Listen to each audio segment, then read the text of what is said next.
Con el sistema semáforo podremos reactivar nuestra economía y seguir cuidándonos en la nueva normalidad. Conoce cómo funciona cada etapa. Cuando el semáforo de tu estado esté en color rojo, solo las actividades esenciales como la producción y venta de alimentos pueden trabajar con las medidas de prevención necesarias como la sana distancia y la sanitización. En naranja, se suman actividades no esenciales como hoteles y cines, pero solo a la mitad de su capacidad y siguiendo las medidas de prevención. Además, podremos acudir a los parques cuidando el 30% de capacidad. Si está en amarillo, las actividades no esenciales como restaurantes, hoteles y plazas podrán estar a un 60% de capacidad con las medidas de prevención. Finalmente, cuando esté en verde se podrá regresar a las clases presenciales, así como a los bares y gimnasios, cuidando las nuevas medidas sanitarias para evitar contagios. Para mayor información visita coronavirus.gov.mx. Juntos saldremos adelante. Gobierno de México.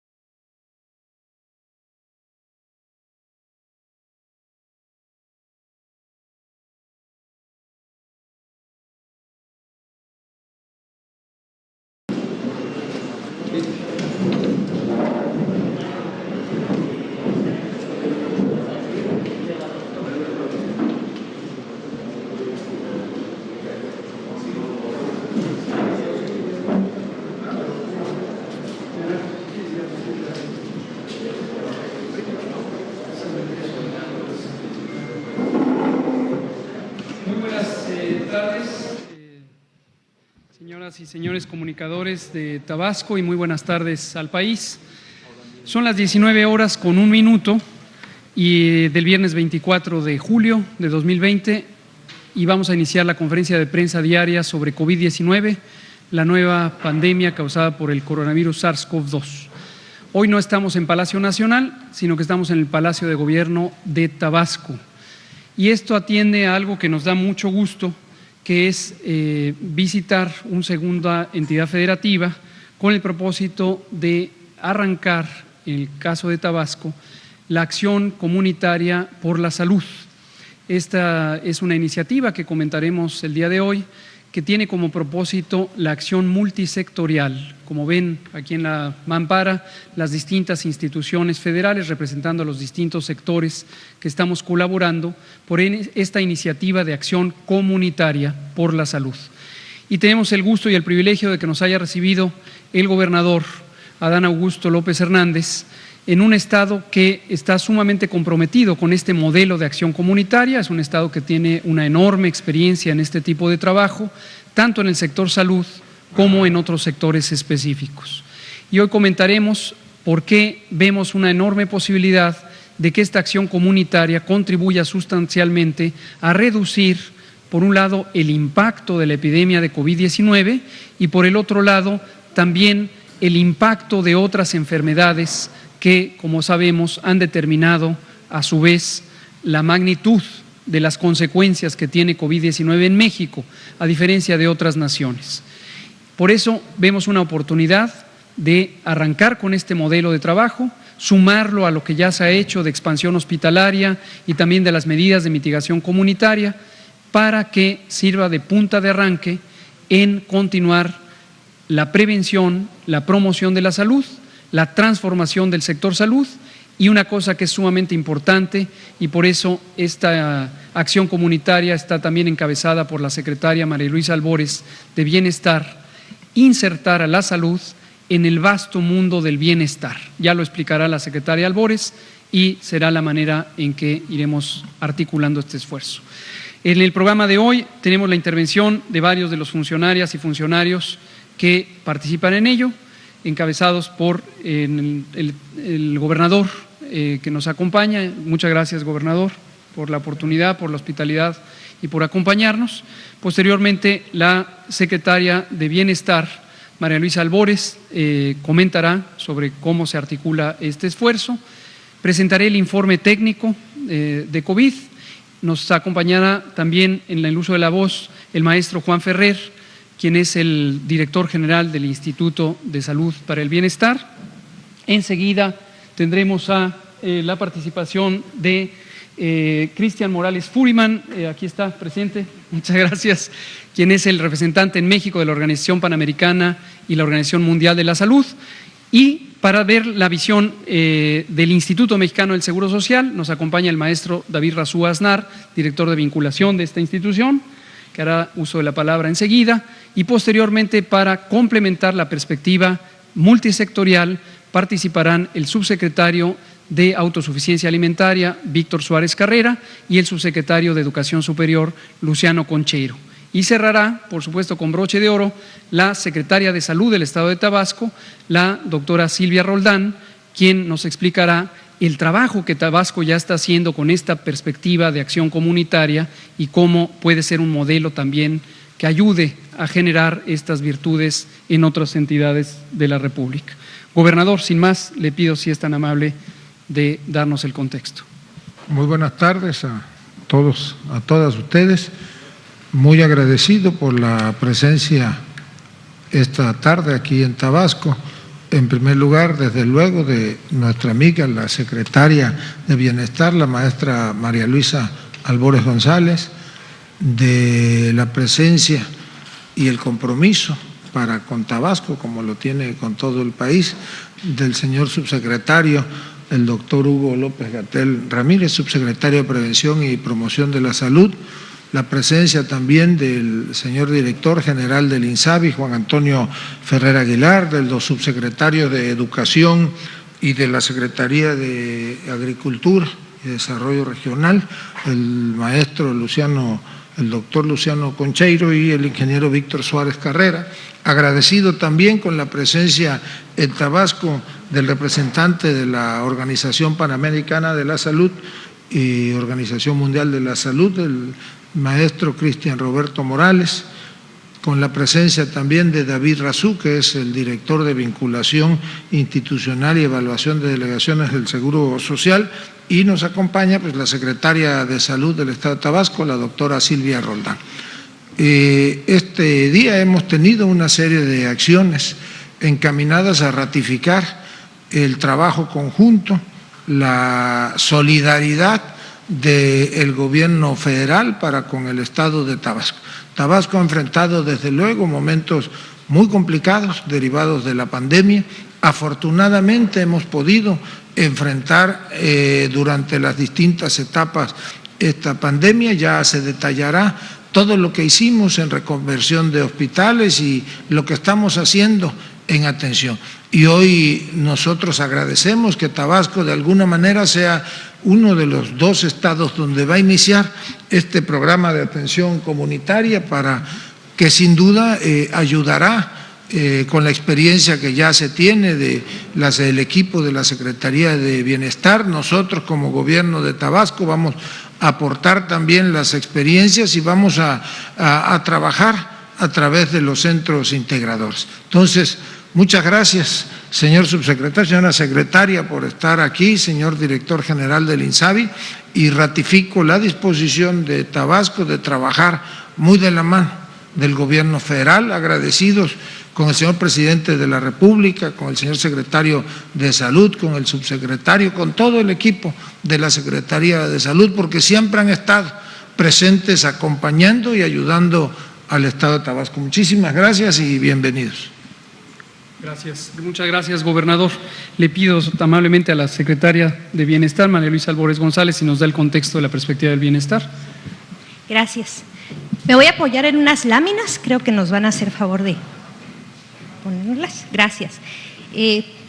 Antes que nada, muchísimas gracias, licenciado Adán Augusto López, por recibirnos, gobernador del Estado de Tabasco, y a los compañeros y compañera de salud que nos reciben en el Estado de Tabasco. A los compañeros del Gobierno federal que hacemos posible esta iniciativa. Es una iniciativa para sumar esfuerzos. Lo que queremos nosotros es sumar esfuerzos de las autoridades, hablamos autoridad municipal, del gobierno estatal, y esta es una demostración de cómo sumar esfuerzos, y del gobierno federal en las diferentes instituciones. Platicarles y comentarles que en el caso de la Secretaría de Bienestar, el interés que tiene es porque no puede haber bienestar si no hay salud. En el centro tiene que estar la salud, y hablamos de la salud del ser humano, la salud familiar, la salud comunitaria. En eso se basa, reside este modelo de salud comunitaria. Cómo nos cuidamos a través de tomar conciencia y de tener formación como ciudadanía. Platicarles un poquito de este modelo de intervención. Voy a ser breve. Adelante, por favor. Gracias. Y comentamos nosotros que la salud es el bienestar, y en este modelo hay dos estructuras importantes. Esas estructuras importantes se basan justamente en la comunidad. Cuando hablamos de comunidad, recordar que en un municipio tiene en su territorio, en su espacio de vida, comunidades, localidades, ejidos, y es ahí donde nosotros queremos llegar a esos territorios. Y planteamos que podamos llegar a través de el cuidado familiar, y ese cuidado familiar pueda estar dado por las guardianas o guardianes de la salud.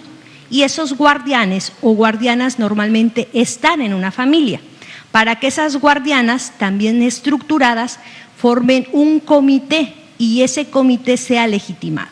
Nosotros planteamos que sean comités de salud, de agua y de alimentación. Esta es una estrategia que sale en revisión de lo planteado por nuestro presidente a través de los diferentes ensayos que va planteando y que nos lleva como instituciones, a varias dependencias, a unirnos y a sumarnos en un trabajo conjunto dada la pandemia COVID-19. Y en este sentido, plantearles esto. Para nosotros, el planteamiento de la salud tiene que ver con hábitos saludables, la salud reproductiva, cómo tomamos, en este caso, el tener energía para el trabajo y también para el estudio, relaciones sanas en la familia, en la comunidad, la lactancia materna, un ambiente sano, equilibrado, alimentación saludable, la salud física, emocional, mental y espiritual del ser humano, de la familia, de la comunidad. Y eso es en base a la toma de conciencia. Decirles que el primer espacio empieza en la vida de cada persona. El primer espacio, el primer territorio somos nosotras, somos nosotros. Y en equidad de género.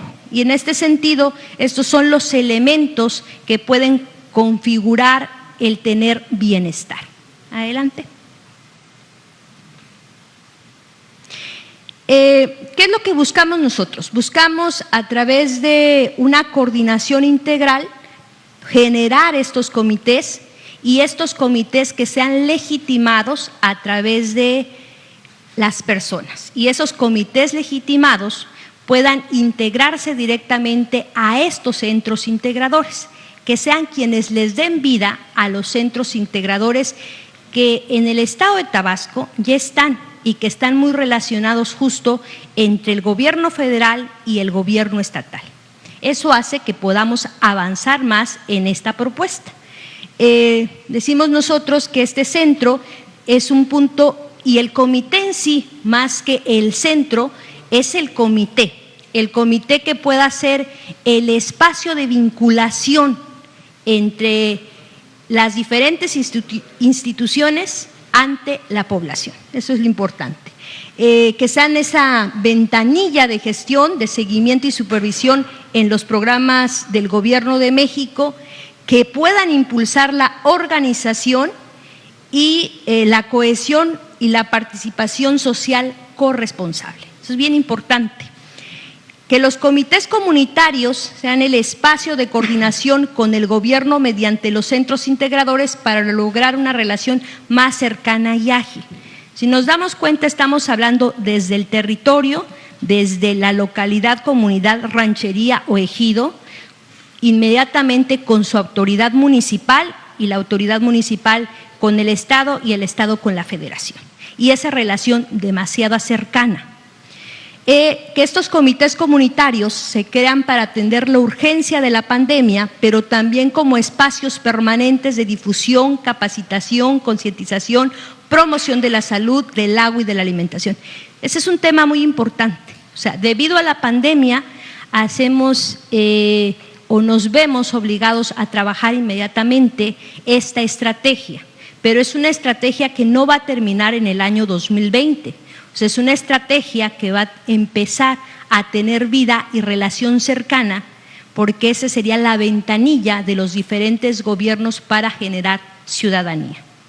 Y comentarles que el caso de la Secretaría de Bienestar, el planteamiento es colocar los 13.500 centros integradores en los 32 estados donde estamos trabajando, en las 266 regiones, en los 2.464 municipios donde tenemos trabajo permanente, esta coordinación, este trabajo. ¿Con quiénes lo vamos a hacer? Con los servidores, las servidoras de la Nación, con los delegados regionales, con los delegados estatales. Esta es la propuesta. Adelante. Y en este modelo de intervención local de salud comunitaria es un modelo de salud que se impulsa no solo en el estado de Tabasco, que lo pensamos a plantear en diferentes lugares. Empezamos el fin de semana pasado en el estado de Chiapas, que fue tomando fuerza esta propuesta, que agradecemos mucho al gobierno de Tabasco que podamos empezar a trabajar. Mañana vamos a tener una jornada directa con los presidentes municipales, con todo el gabinete del gobierno del estado de Tabasco, y que consideramos que debido a la situación que ya tiene el estado de Tabasco, donde los centros coordinadores del estado y de la federación tienen una estrecha relación, vamos a avanzar más rápido. Y esta implementación se basa en los avances que existen en el territorio. Y en este sentido, justo por eso comento de esta interrelación que ya existe de los centros coordinadores. Tiene respaldo de diferentes instituciones, ya lo comentaba el compañero Hugo López-Gatell. Todas esas instituciones que están en el BAC son las que estamos participando desde el gobierno federal en relación a nivel del gobierno estatal para lograr esta estrategia. Y el centro de este modelo se basa en el ser humano, en la persona, en la familia y en la comunidad. Esta es una estrategia que va en territorio, que va a ras de suelo. Adelante. Y estas son las acciones desde Bienestar: conformar interlocutores comunitarios, promover el establecimiento de acuerdos, identificar conocimientos o creencias o prácticas o actitudes que se tengan ante el COVID. Esta es la primera estrategia porque estamos en la pandemia. Identificar algunas barreras que podrían limitar, obstaculizar e impedir el cambio de percepciones que tengan por el COVID-19. Y promover, en este caso, no solo es este año o en este tiempo, es siempre estar promoviendo hábitos que tienen que ver con la salud. Estos hábitos tienen que ser la alimentación, que es lo que estamos bebiendo o tomando, para llevar el cuidado de nuestro primer espacio, que es nuestro cuerpo. Y en este sentido, en eso se está basando. Adelante, por favor. Y pues darle las gracias. Muchas gracias, secretaria María Luisa Albores. Me voy a permitir ponerme de pie, gobernador, con su permiso, para, como es costumbre, presentar de manera sintética el informe técnico de COVID, que tenga también conocimientos sobre lo que está ocurriendo en el país y de manera específica lo que ocurre aquí en Tabasco. Y seguimos con el componente temático. Si me pasan la primera diapositiva del informe técnico, por favor.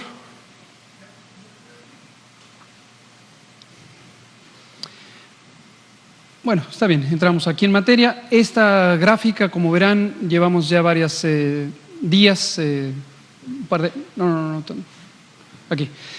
No. Bueno, llevamos 54 días de este proceso de la nueva normalidad.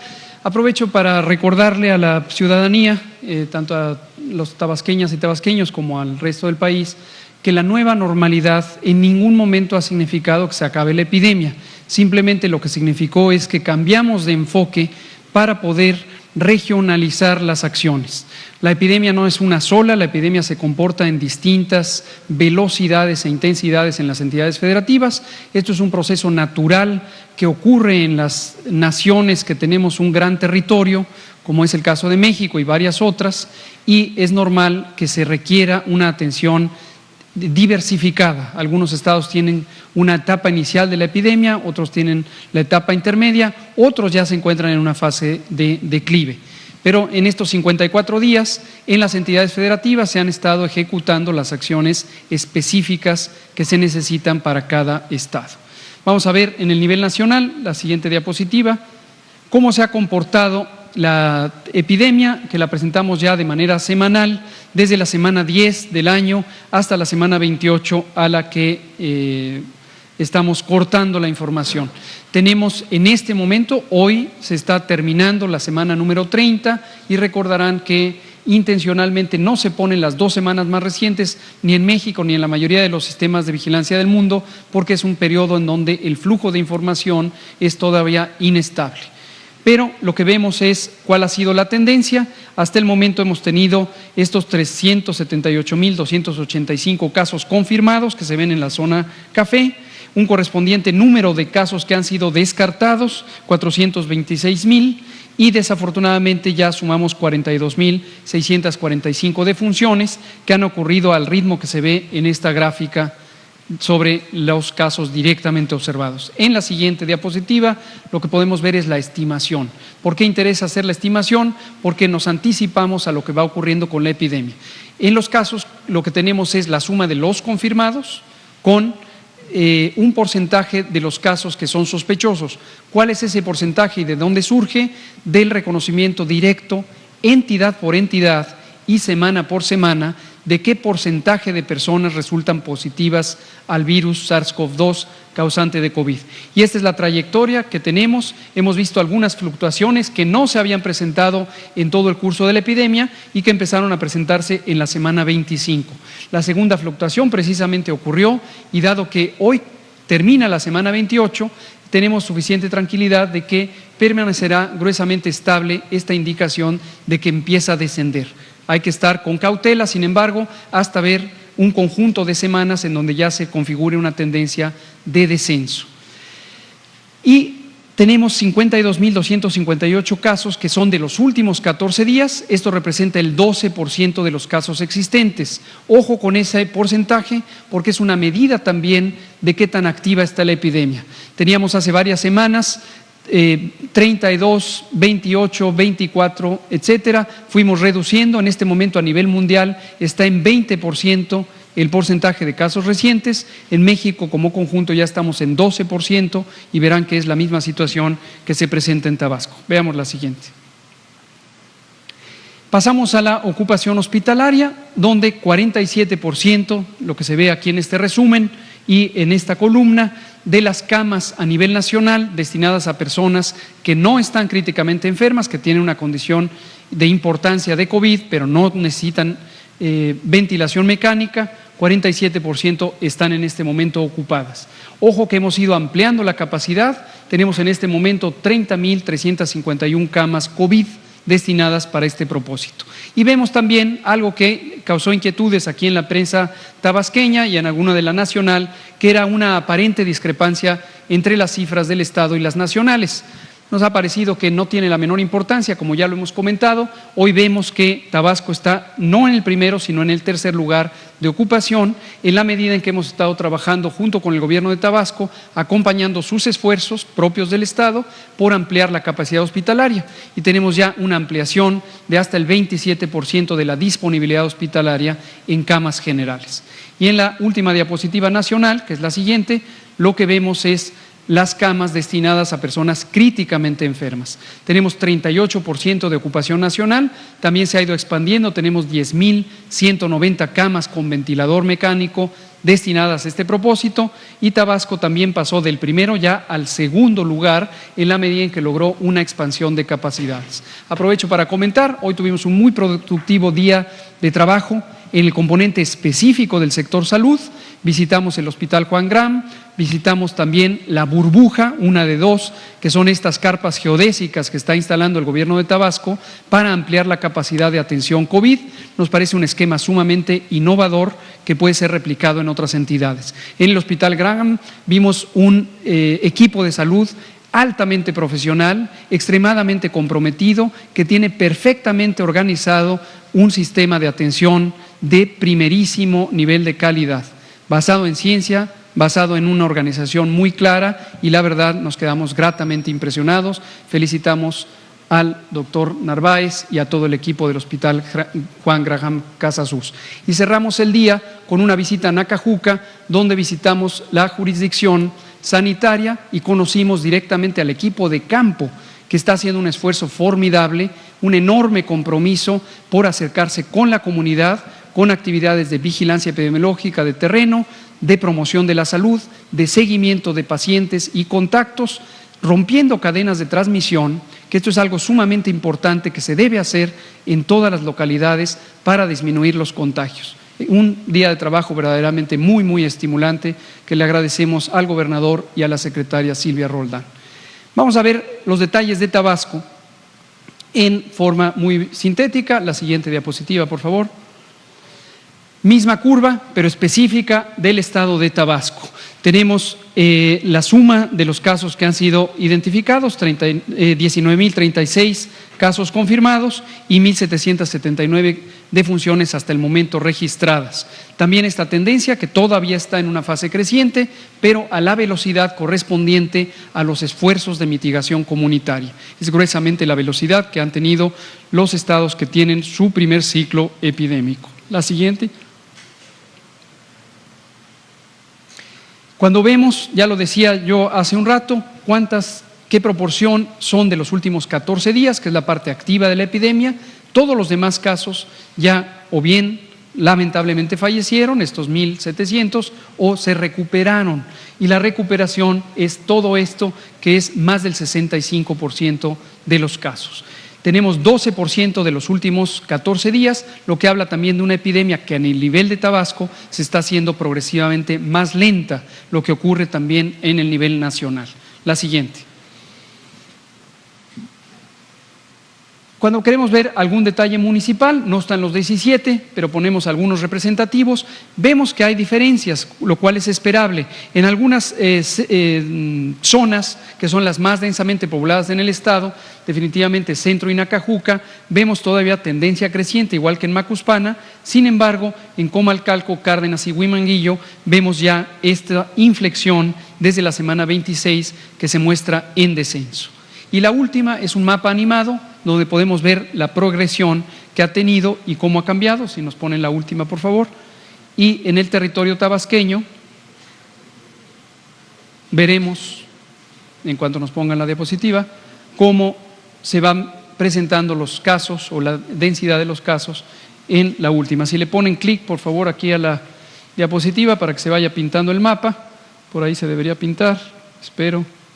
Ahí, clic. Sí, donde se volvió una manita. Bueno, si no, no pasa nada. A ver si la pueden poner, si no, no pasa nada. Es la perspectiva de Tabasco y me gustaría dar paso a que hablen nuestros compañeros. Le pediría vamos a empezar con Juan Ferrer para terminar con esta parte del sector salud. Que hable Juan Ferrer, que hable Razú y que cierre Cristian, si nos hablan de esa perspectiva, por favor. Buenas tardes. Estamos aquí atendiendo la invitación del señor gobernador Adán Augusto López Hernández. Estamos aquí para ver la estrategia de promoción, prevención, atención y mitigación del COVID-19. Es interés del señor presidente Andrés Manuel López Obrador que en todo el país se lleve a cabo lo que decía la secretaria María Luisa Albores, la acción comunitaria.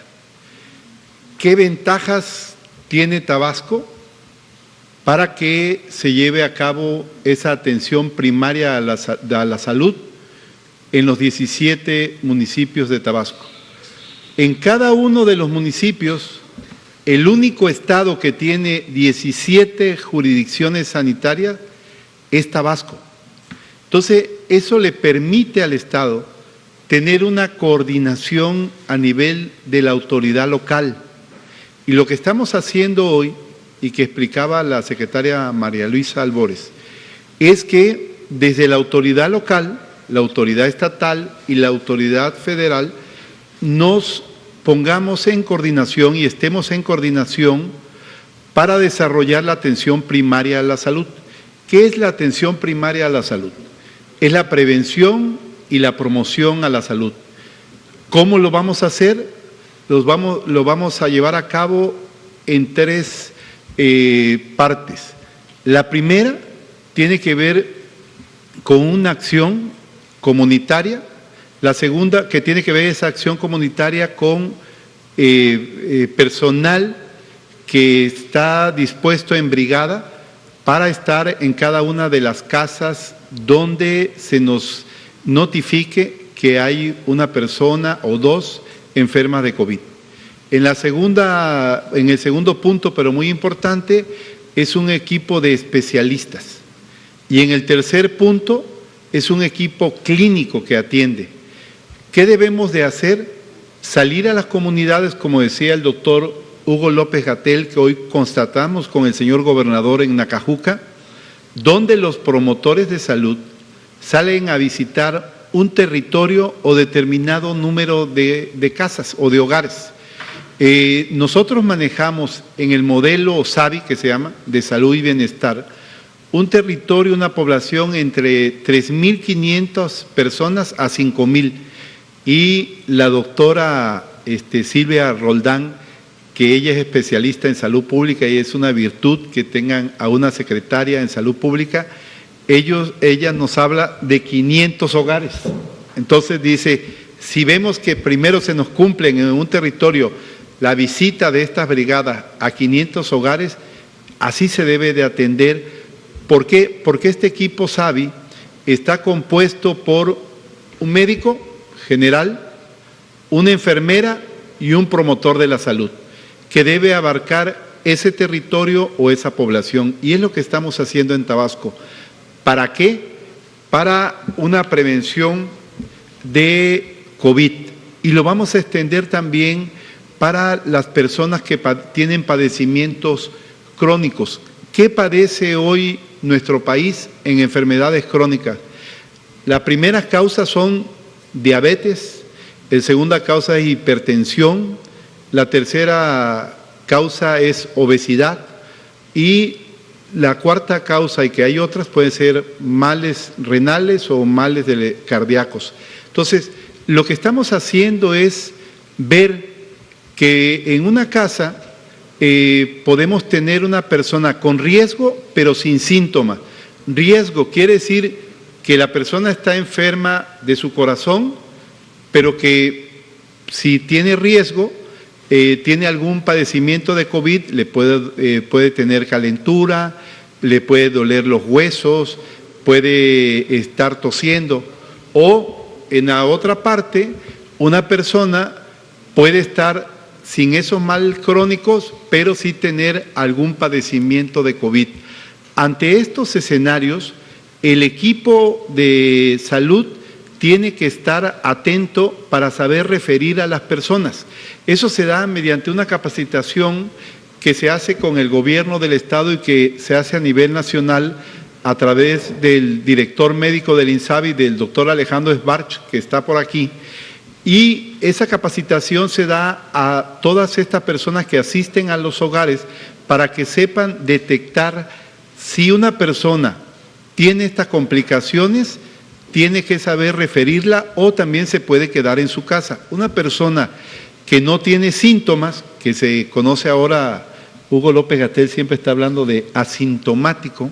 Entonces, si esta persona no tiene síntomas, sí puede estar en su casa. Pero si la persona presenta niveles de oxigenación abajo de 90, debe de acudir al hospital o debe de hacerse examinar por un médico. Lo que estamos diciendo hoy es, quédate en casa, pero no tiene por qué llegar una persona grave al hospital, tiene que llegar a tiempo y debe de perder el miedo de ir a un hospital. Es quédate en casa, pero cuando consideres que está en riesgo tu salud, acude a un hospital. Eso es lo que hacen los equipos que están saliendo a las casas, a los hogares de todos nosotros, y que son estas brigadas de salud que ya están en marcha en Tabasco y que la secretaria de Salud, Silvia Roldán, puso en marcha desde un inicio. Ahora vamos a redoblar ese esfuerzo como una estrategia del gobierno federal, junto apoyando al gobierno del Estado y en coordinación con el gobierno local. Muchas gracias. Muchas gracias. Gracias, maestro Juan Ferrer, director general del INSABI. Le pido al maestro Gazú si puede dar la perspectiva del Instituto Mexicano del Seguro Social. Vamos a tratar de dejar un poco de espacio para las preguntas y comentarios. Gracias. ¿Hay una presentación? No sé si la... Sí. No sé si está la presentación por ahí. Sí, no, nada más que la...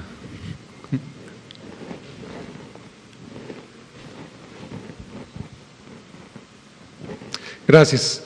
Muy rápidamente, en primer lugar, agradecer en nombre del director general Zoé Robledo, señor gobernador, por la invitación, Hugo, la secretaria, muchas gracias, Juan, a todas, a todos por estar acá. Comentar, antes que nada, cómo estamos, cómo hemos evolucionado en Tabasco. Por favor, siguiente.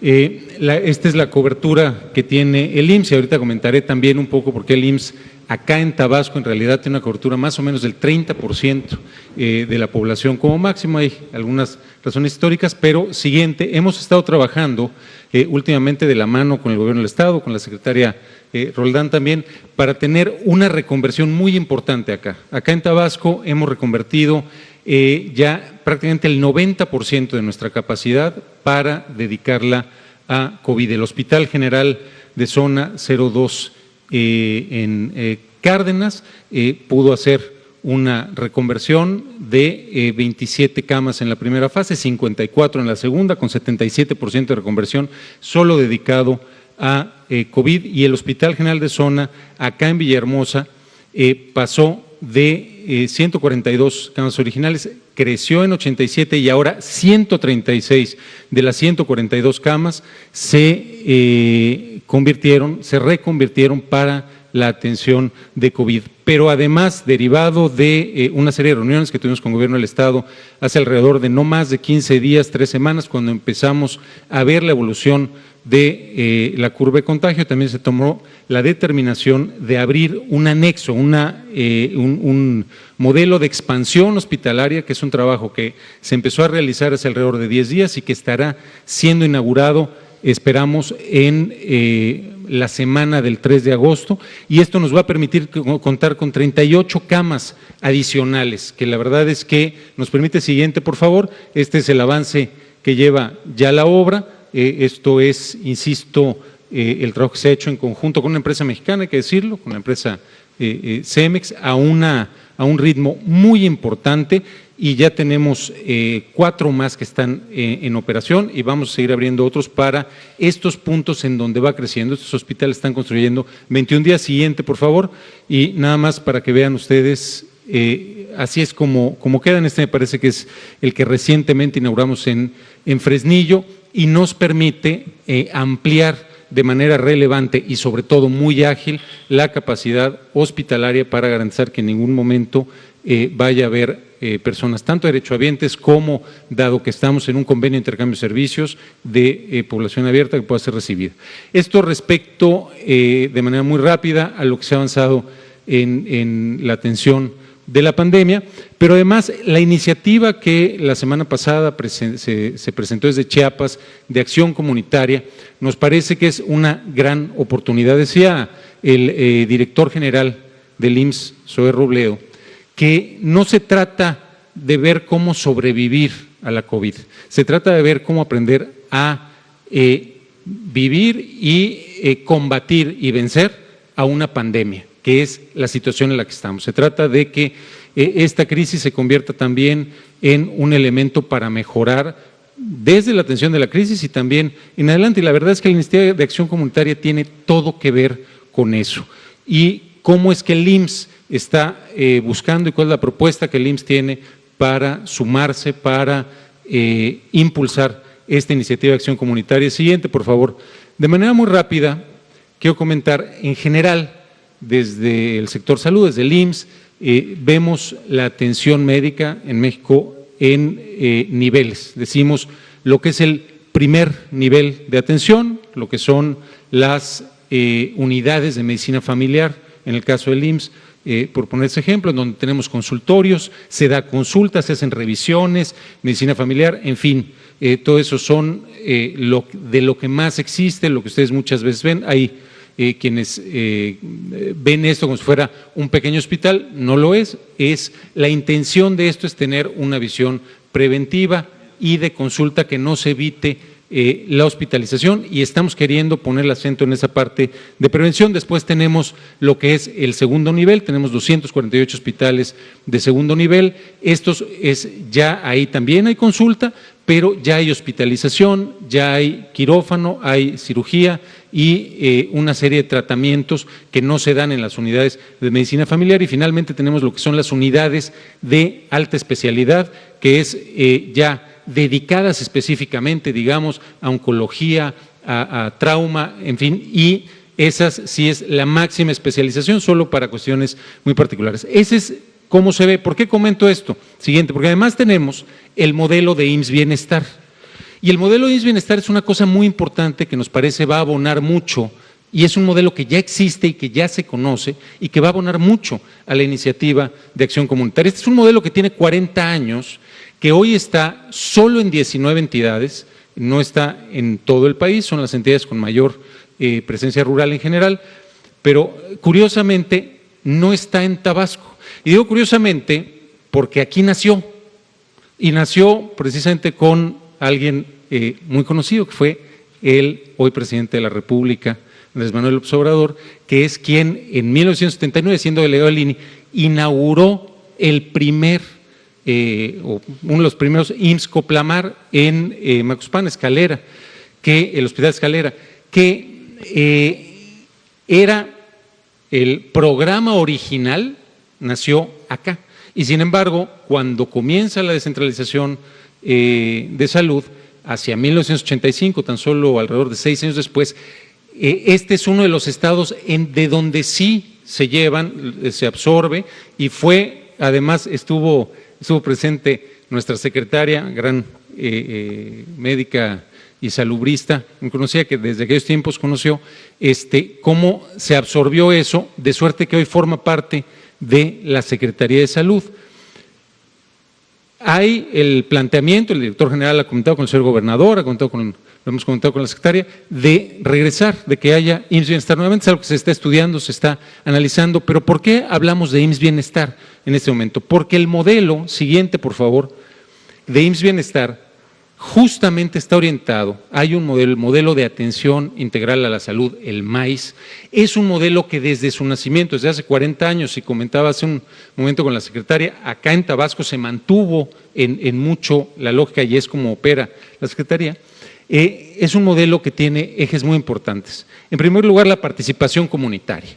IMSS Bienestar no trabaja simplemente recibiendo pacientes, sino que hay una acción permanente de la comunidad.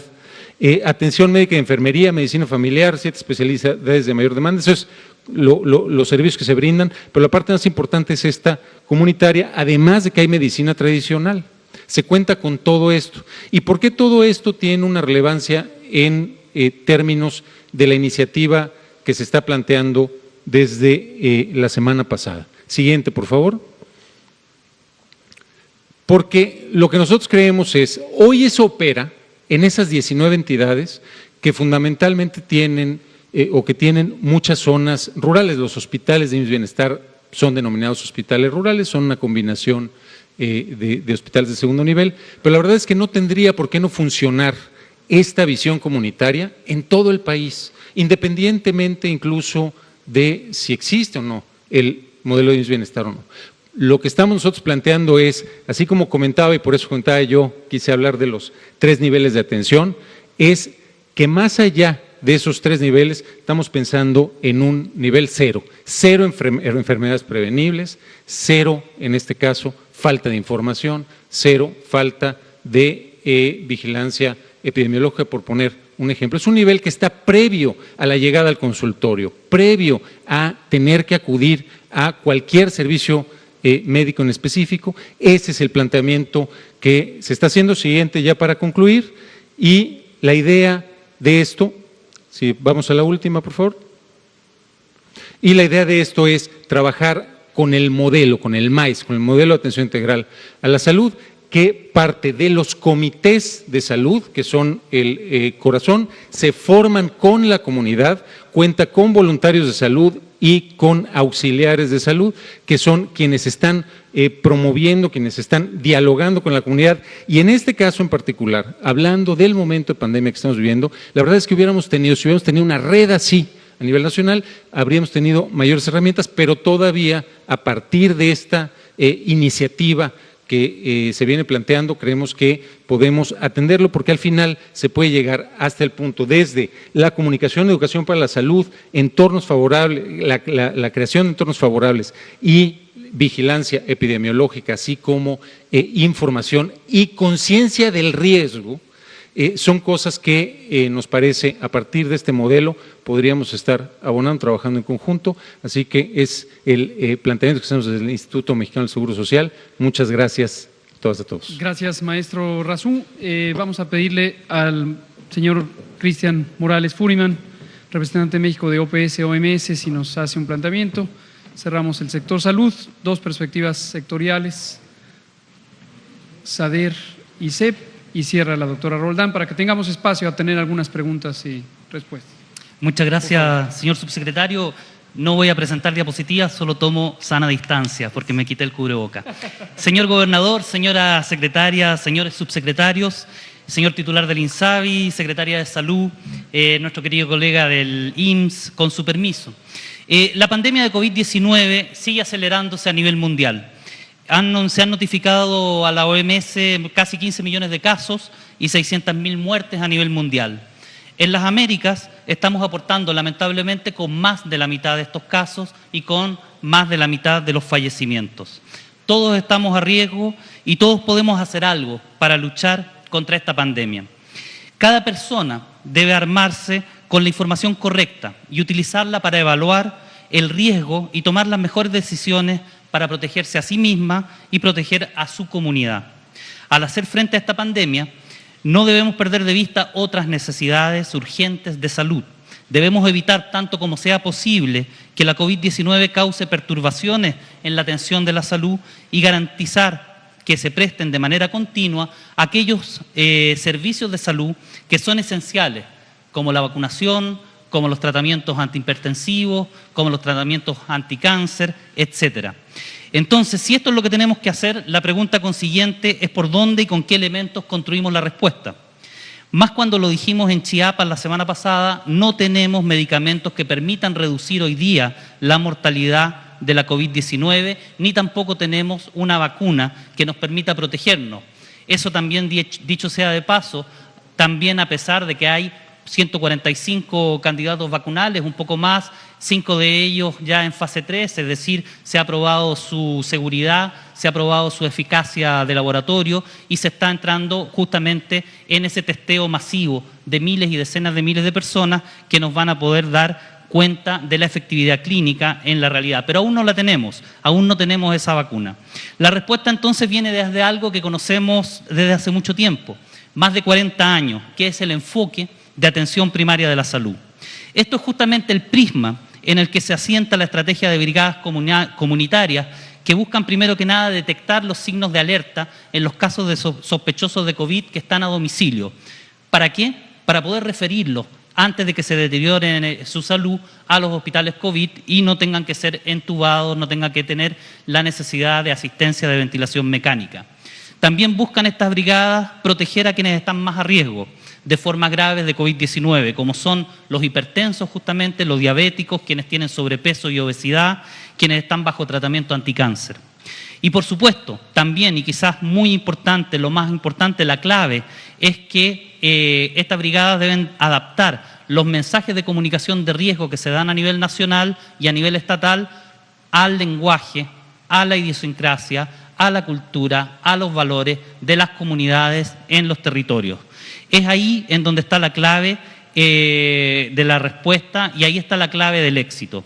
Hoy es el Día Mundial del Autocuidado y cobra todo el sentido recordarlo porque es en este momento donde si nos cuidamos todos, donde si asumimos todos nuestra responsabilidad y podemos cuidar así a nuestras familias, a nuestros amigos, a nuestros colegas de trabajo, vamos a poder derrotar el SARS-CoV-2 y la enfermedad de la COVID-19.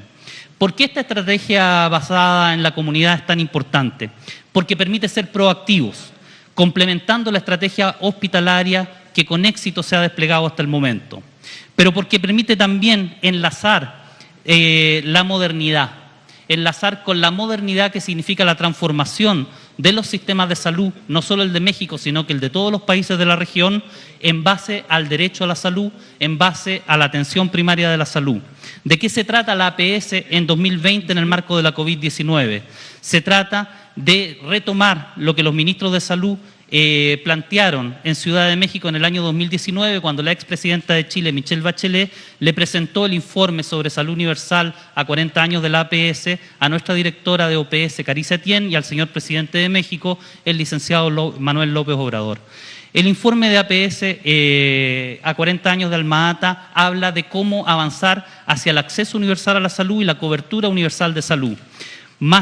Es esa la clave para poder tener sistemas de salud que sean resilientes, que permitan luchar mejor contra la COVID-19 y también contra la otra gran epidemia que tenemos, que es el sobrepeso, la obesidad y las crónico-degenerativas.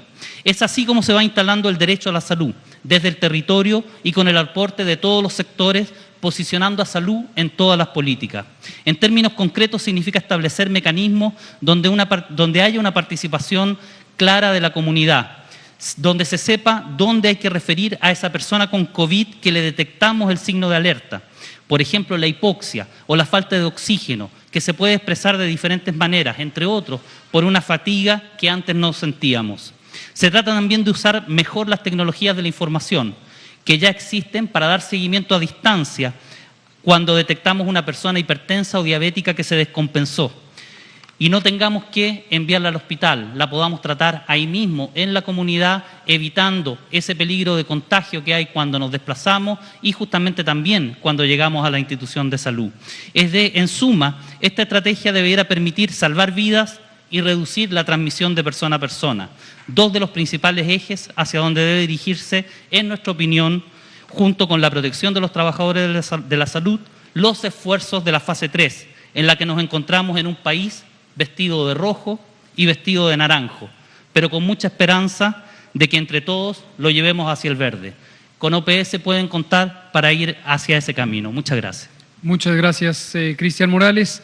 Le pido, si presenta Víctor Suárez Carrera, subsecretario de Agricultura, y Luciano Concheiro y la doctora López. Por favor. Muy buenas noches a todos y a todas. Señor gobernador Adán Augusto López, muchas gracias por recibirnos. Maestra María Luisa Albores, quien ha encabezado esta iniciativa intersecretarial e intergubernamental con sociedad civil para poner en marcha un modelo de intervención local en salud comunitaria. Gracias por esta iniciativa y este liderazgo, compañeros subsecretario Luciano Concheiro, David Razú, compañera Silvia, secretaria de Salud del Gobierno del Estado de Tabasco, compañero David Razú del Seguro Social. Bueno, una dimensión de la crisis económica, de la crisis sanitaria, es la crisis económica concomitante por razones internas, pero también internacionales. Y una actividad esencial que se ha marcado en el marco de la Estrategia General de Combate a COVID es la producción de alimentos. La producción de alimentos no ha cesado en el marco de la pandemia de coronavirus. Y esto es algo fundamental porque en otros países, desafortunadamente, ha habido escasez de alimentos, ha habido especulación, ha habido desabasto, ha habido disrupción social y nosotros desde la Secretaría de Agricultura podemos comprometer nuestro esfuerzo a profundizar las actividades para estas dos dimensiones complementarias, el apoyo a la producción de alimentos, la continuidad de la producción de alimentos, pero no solamente la producción cuantitativa de alimentos, sino también transitar hacia la producción de alimentos saludables y también la reactivación de las actividades productivas que generen empleo e ingreso para la población. Así que vamos a presentar muy rápidamente cuál es la contribución del programa Producción para el Bienestar en esta doble dimensión de la crisis económica y la crisis sanitaria. Pues como el presidente López Obrador desde el primer día de su gobierno planteó que la nueva política agroalimentaria de la Cuarta Transformación debía basarse en la recuperación de la autosuficiencia alimentaria, producir en nuestro país nuestros propios alimentos con nuestros propios productores, productoras, comunidades campesinas, comunidades indígenas. Y para esto se planteó el principio de recuperar la soberanía alimentaria, recuperar autosuficiencia no solo en alimentos, sino en la producción de insumos y en la producción de ciencia y tecnología. Y un principio fundamental que estableció el presidente fue que los que producen nuestros alimentos, ellos mismos y sus familias, coman y vivan bien.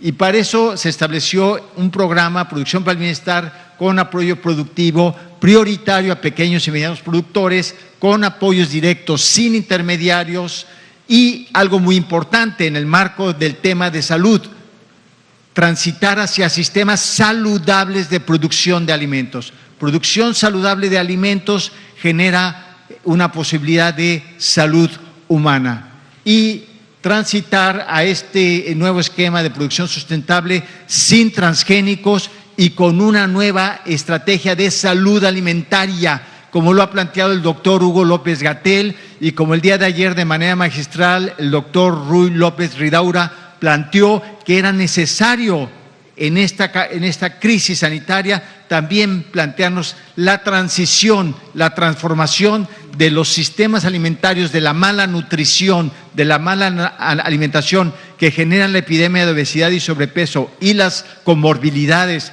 y las altas incidencias de letalidad por COVID-19, pues hoy esto estaba planteado desde el principio por López Obrador en su plan de gobierno, pero ahora en esta crisis sanitaria y económica reforzamos con un conjunto de programas como los que están ahí, Producción para el Bienestar, el extraordinario programa de Sembrando Vida a cargo de la maestra María Luisa Albores, que tiene un componente también de impulso a la autosuficiencia alimentaria con agroecología, programa de fertilizantes, programa de Bienpesca, el programa de Segalmex, Diconsa, Liconsa y el programa de precios de garantía. Adelante. Así que entonces nosotros planteamos en este programa Producción para el Bienestar en Tabasco los siguientes objetivos: apoyar la producción de alimentos saludables para el autoconsumo y el mercado regional y estatal, apoyar las cadenas productivas de granos y caña de azúcar y contribuir a la reactivación económica desde abajo. ¿Cómo nos planteamos esto? Con un programa de apoyos productivos directos, con un acompañamiento técnico agroecológico, con un modelo de acceso al financiamiento y un sistema de articulación y coordinación institucional. Adelante.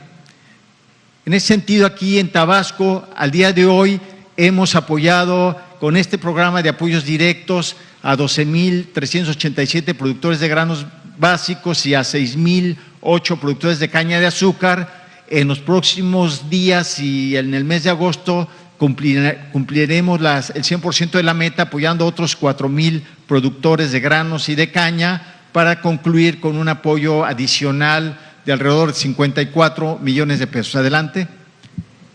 Complementario a este apoyo directo, adelante por favor. Bueno, aquí está la distribución.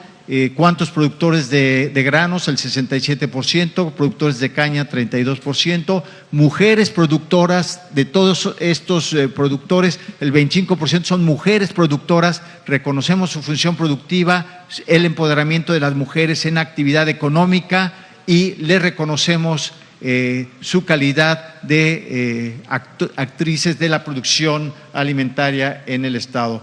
La mayor parte son pequeños productores, 65% productores de menos de 5 hectáreas, a donde vamos a privilegiar todo nuestro trabajo en producción para el bienestar. Adelante. Complementariamente a este apoyo directo, económico, tenemos una estrategia de acompañamiento técnico y fomento a la organización productiva. Hemos suscrito un convenio con el INIFAP para proveer acompañamiento técnico a través de integración de conocimientos científicos y de los productores para apoyar la transición hacia prácticas sustentables y agroecológicas. También tenemos un acuerdo con la Secretaría del Trabajo para que jóvenes construyendo el futuro se capaciten como técnicos agroecológicos comunitarios surgidos de la propia comunidad para impulsar la transición a sistemas saludables de producción de alimentos. Y también tenemos un acceso a financiamiento, en este caso con un programa de crédito emergente de café con la Financiera Rural y con el FIRA. Con esto estamos contribuyendo a la producción de alimentos y la reactivación de actividades económicas en el estado de Tabasco. Gracias. Muchas gracias. Doctor Luciano Concheiro, si es tan amable. En atención al tiempo, quisiera plantear más bien el nudo por el cual estamos aquí. Básicamente construir un Estado ampliado. ¿Qué quiere decir esto? No solamente el gobierno, sino a través de las instituciones de educación en general y en particular de las instituciones de educación superior, construir, como se ha venido haciendo especialmente en el estado de Tabasco, construir toda una estrategia desde la sociedad, ¿sí?, con una política de Estado, con una proyección general en la construcción de una alternativa desde la comunidad, en la proyección territorial y a nivel estatal. Les vamos a dejar, si quieren ustedes, la presentación. Yo quisiera, en atención al tiempo, solo decirles esto, agradecer profundamente a nuestro gobernador, a Adán Augusto, aquí lo a gusto que estamos con él y lo constructivo que es precisamente el espíritu que se respira en nuestro Tabasco. Y por supuesto reconocer la dirección que tiene de toda esta estrategia nuestra querida María Luisa Albores y ya no se diga nuestro artista general Hugo López-Gatell. Gracias. Muchas gracias, maestro Luciano Concheiro. Doctora Silvia Roldán, si es tan amable de cerrar sobre la perspectiva de salud y abrimos a preguntas y respuestas. Gracias. Bueno, buenas tardes, con permiso a todos.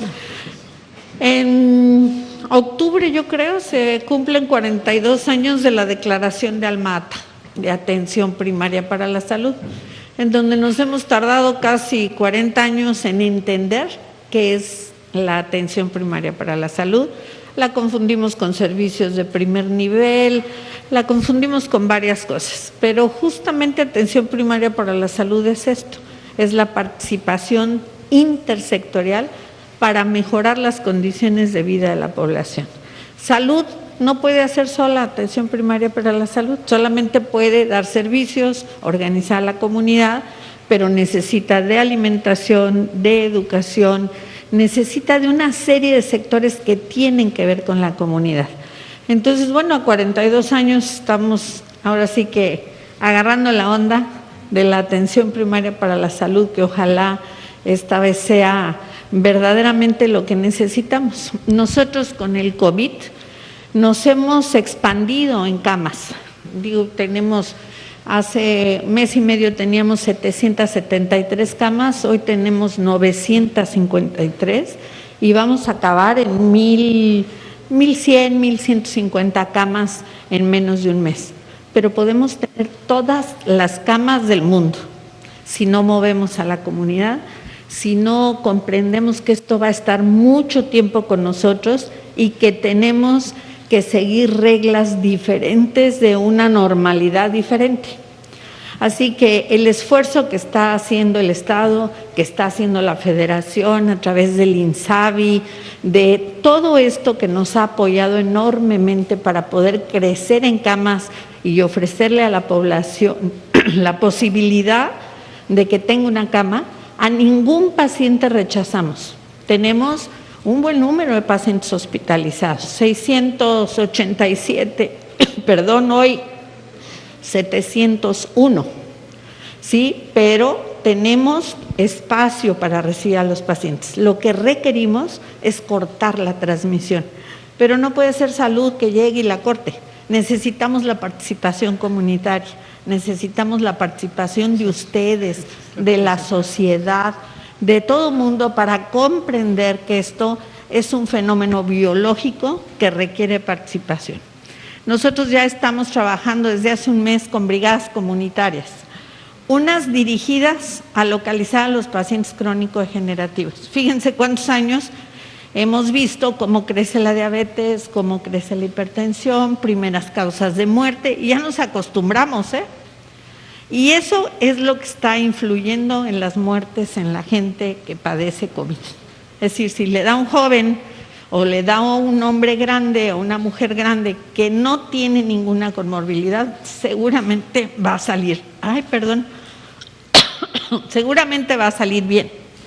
Pero si tiene cualquiera de estos padecimientos, va a tener muchas complicaciones, y de toda la gente que ha fallecido, el 70% tiene una complicación de estas enfermedades. Entonces, lo que necesitamos pues es estamos buscando a todos los pacientes crónico-degenerativos, viendo que tengan el medicamento, que no tengan que salir para ir al centro de salud, entregándoles el medicamento, viendo y buscando a todos los pacientes de COVID para irlos siguiendo. ¿Qué nos está pasando? Y no es COVID, ya pasé. Ya le había dado. Nos está pasando este asunto de que la gente tiene terror de ir al hospital, se compra un tanque de oxígeno y se queda en su casa y pierde un tiempo divino para salvar la vida. Cuando llega saturando menos de 93, ya está teniendo complicaciones, pero llegan con 40, con 30, directamente a intubarse. Entonces necesitamos decirle a la gente que no tenga miedo. Estamos buscando a todos los pacientes COVID, les estamos dando oxímetros, estamos vigilando, pero requerimos de la participación de todos.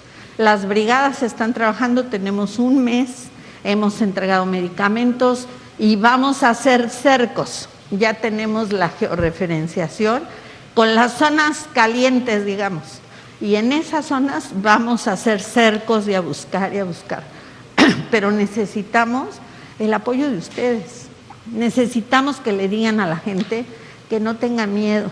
Necesitamos que no tengamos reporteros afuera de los hospitales filmando la salida de los féretros.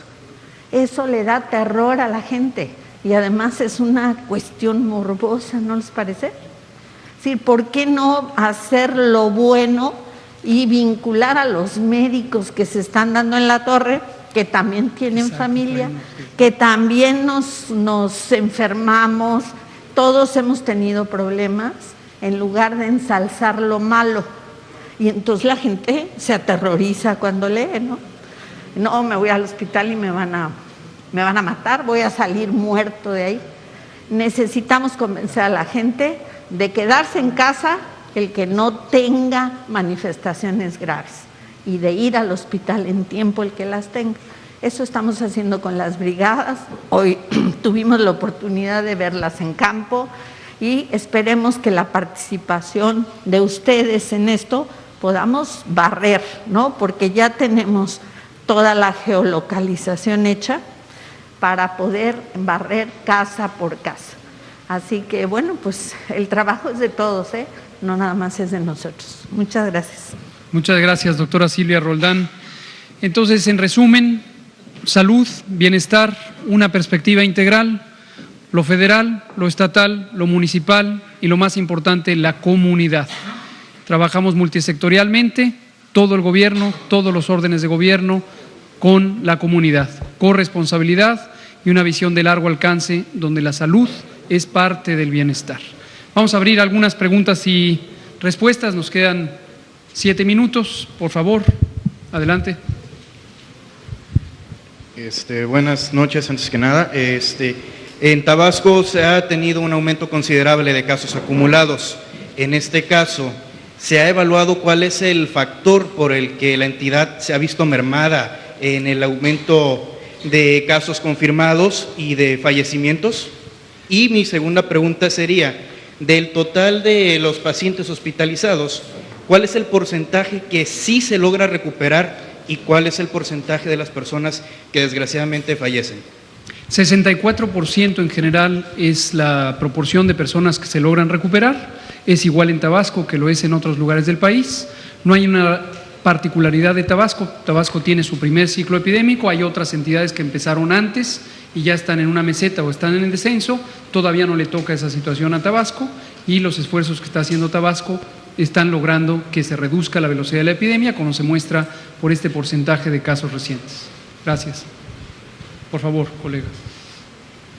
Leobardo Marín, de Grupo Cantón y El Universal. Preguntarle, ¿funciona la donación de plasma? Vemos que es gran número de pacientes los que se han recuperado, pero los familiares batallan mucho para poder encontrar un donador de plasma. Es decir, no hay esa cultura. ¿Qué está pasando y qué recomendaría usted entonces a los gobiernos de los estados? Porque entiendo tampoco pueden dar a conocer números y identidades de las personas que se han recuperado. ¿Sí está funcionando y qué hacer en los estados? La transfusión de plasma de personas que han padecido COVID a personas que están padeciendo COVID, esto se llama el plasma convaleciente, personas que ya convalecen de haber padecido COVID, es todavía un procedimiento que está en estudio científico. No es un tratamiento estandarizado, no es un tratamiento regularizado. Tabasco, que tiene capacidades científicas para investigación clínica, precisamente es parte de un ensayo clínico para investigar la eficacia de este procedimiento, pero todavía no se terminan los distintos estudios que se hacen en el país y en el mundo, entonces todavía no es una terapéutica estandarizada. Gracias. Compañero, por favor. Buenas noches. Veralejo de XBA. Preguntarle, subsecretario, ¿han detectado alguna mutación en el virus?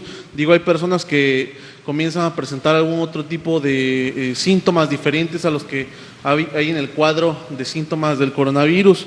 La segunda sería si consideran que por el nivel de contagio que hay en Tabasco se deberían retomar acciones como el confinamiento, como una ley seca. Esa sería la segunda pregunta. Y pues la tercera, ¿cuál es el protocolo para que los trabajadores que tuvieron que tuvieron COVID regresen a sus labores, si es necesario alguna segunda prueba para confirmar que ya están negativos? Y para la secretaria Roldán, si es necesario contratar más personal médico, ¿cómo están de personal médico, doctores, enfermeras? Y si ya han contratado, ¿cuánto han contratado hasta ahorita? Gracias. Muchas gracias. Respecto al retorno de personas al trabajo, personas que han padecido COVID, recientemente la evidencia científica ha permitido visualizar que no se requiere esperar los 14 días. Se ha visto que la enorme mayoría de personas a los 10 días ya tienen nulos síntomas, pero además ya no son contagiantes. Esto nos llevó hace unos pocos días a cambiar precisamente el algoritmo en el personal de salud, que es donde usábamos este elemento de máxima precaución, para no requerir, ya no se requiere la prueba comprobatoria de que ha desaparecido el virus, en vista que la probabilidad es extremadamente alta de que a los 10 días ya no se tenga el virus. Respecto al control epidémico en Tabasco, las intervenciones que se han hecho por parte del gobernador, por parte de la Secretaría de Salud, han sido efectivas, son las que se han recomendado desde la Organización Mundial de la Salud, la Organización Panamericana, el Gobierno de México, y están dando los resultados correspondientes. Muchas gracias. Bueno, en el caso del personal, efectivamente en todo el país hacen falta médicos, sobre todo médicos especialistas.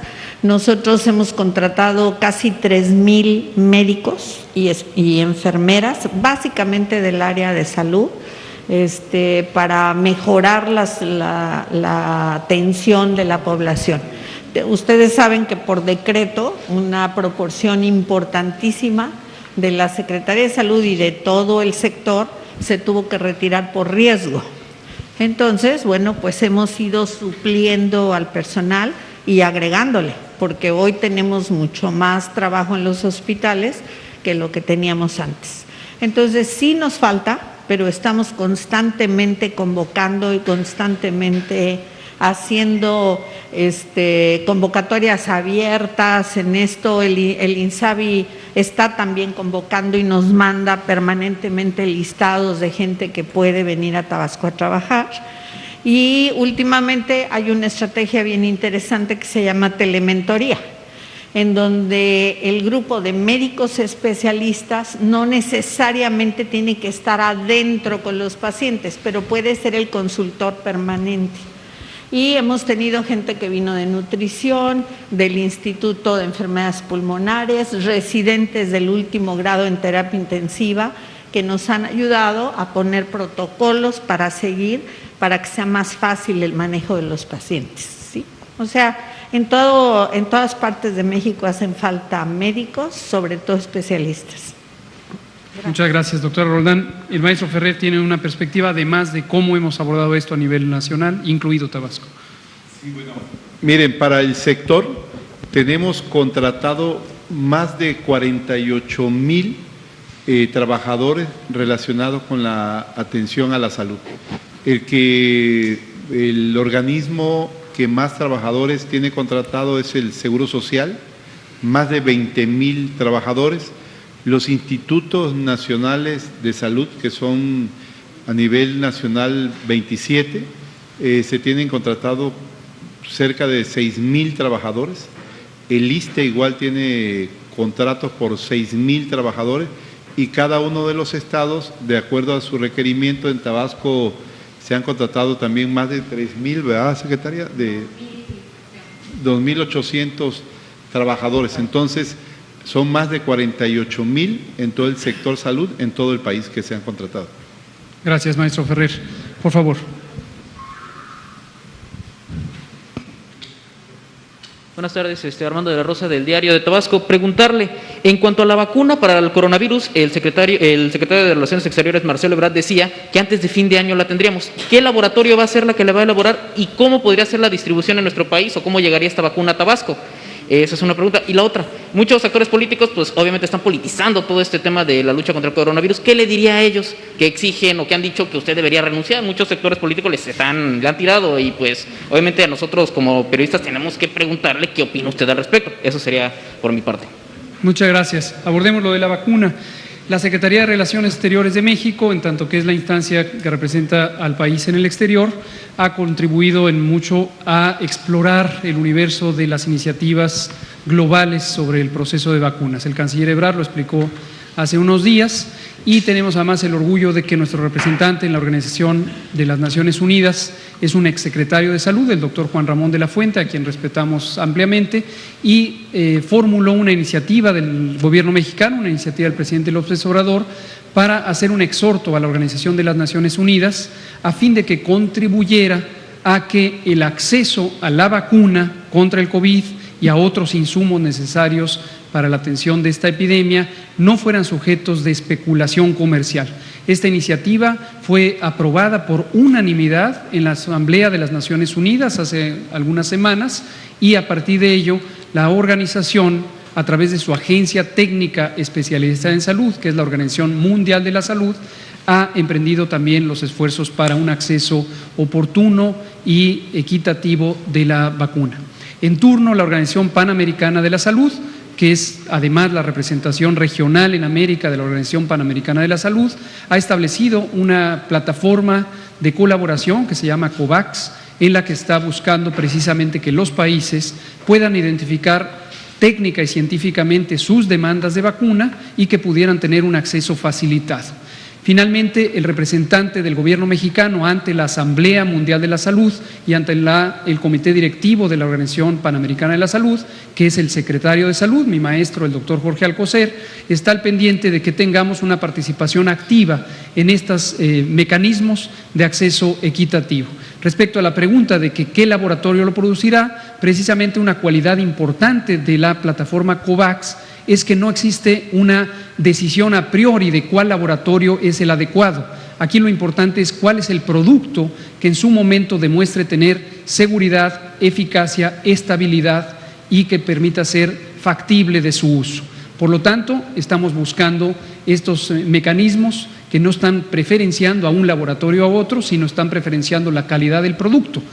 Y el presidente Andrés Manuel López Obrador ha dado una instrucción explícita de que México se oriente a utilizar los mecanismos de la Organización Panamericana de la Salud, en particular el Fondo Rotatorio de Vacunas, como el mecanismo preferente de acceso a la potencial vacuna contra el COVID y a todas las vacunas que México requiere para las distintas enfermedades infecciosas. Muchas gracias. Por favor. Francisco Bautista del XBT, nada más preguntarle a sus secretarios si van a respetar la decisión de los trabajadores de la salud que han decidido, por ejemplo, aquí en Tabasco, el Sindicato Nacional de las Trabajadoras de la Salud de la sección 48, han platicado con el gobierno estatal y han decidido no regresar a sus actividades. Ellos señalan que pues es un poco insensible que se analice matemáticamente por general a todos, siendo que algunos son más vulnerables, como hay asintomáticos, hay personas que han tenido problemas con sus pulmones, en sus vías respiratorias. No sé si van a respetar o qué van a realizar ustedes. Con mucho gusto puedo comentar. Primero, poner como marco de referencia que las relaciones laborales entre los y las trabajadoras de cualquier sector, pero en este caso la pregunta es sobre salud, y los gobiernos estatales es una relación soberana, son estados libres y soberanos, y el gobierno federal respeta completamente las distintas dinámicas con las que se establecen las condiciones de trabajo, se negocian o se revisan. En segundo, sobre la materia específica, quisiera dirigirme a las y los trabajadores del sector salud en su conjunto, no solamente de las secretarías estatales de salud o de la Secretaría Federal, sino incluso de las instituciones de seguridad social. Próximamente se emitirán lineamientos generales para la seguridad sanitaria en el trabajo para la Administración Pública Nacional, federal, que obviamente serán referenciales también para las administraciones estatales. El propósito de estos lineamientos es precisamente garantizar cuáles son las condiciones que permitirán la protección de la salud de las y los trabajadores del campo de la salud. Al inicio, en el lineamiento general emitido por el acuerdo del secretario de Salud para la suspensión temporal de actividades laborales, se especificó que la salud, el trabajo en el sector salud, es una actividad esencial que, sin embargo, conservaría los mecanismos de protección para las poblaciones vulnerables biológicamente a COVID, personas mayores de 60 años, personas con enfermedades crónicas que han sido ya múltiples veces mencionadas. En esta ocasión, este nuevo lineamiento que está próximo a salir establece detalles sobre las capacidades de procuración, de protección de la salud para estas personas. Entonces diría, no teman, no se trata de un asunto de obligar a nadie, se trata de, con una base técnica, con una base científica, brindar para las y los trabajadores del sector salud y por supuesto de todos los demás sectores, en este caso en el campo público, de las mismas condiciones de seguridad sanitaria que ya fueron establecidas también para los trabajadores en el sector privado. Entonces, esto nos dará certidumbre y nos ayudará a identificar los retornos seguros en términos de salud, en términos de la pandemia de COVID para las y los trabajadores. ¿Tienen estimado qué tanto se le va a impactar, siendo que pueden tener muchas camas, pero si no tienen personal que atienda las camas? Efectivamente, también, gracias por mencionarlo, debemos tener presente que la atención de la salud tiene como principal y más importante elemento las y los trabajadores de la salud. De nada sirve tener camas, tener hospitales, tener ventiladores, tener monitores, tener medicamentos, si no hay las y los profesionales de la salud que son tan respetados, tan apreciados, tan competentes y tan comprometidos. Entonces, por eso apelamos una y otra vez a esa conciencia, esa responsabilidad ética, y por parte de la autoridad sanitaria existe el compromiso de asegurar las mejores condiciones de que garanticen la seguridad sanitaria de estos trabajadores. Esto varía a lo largo del país, hay distintas necesidades y de acuerdo a las reconversiones hospitalarias se pueden necesitar más o menos trabajadores, como ya dijo la doctora Roldán para el ámbito estatal y el maestro Ferrer para el ámbito nacional. México tiene una histórica falta de trabajadores y trabajadoras de la salud.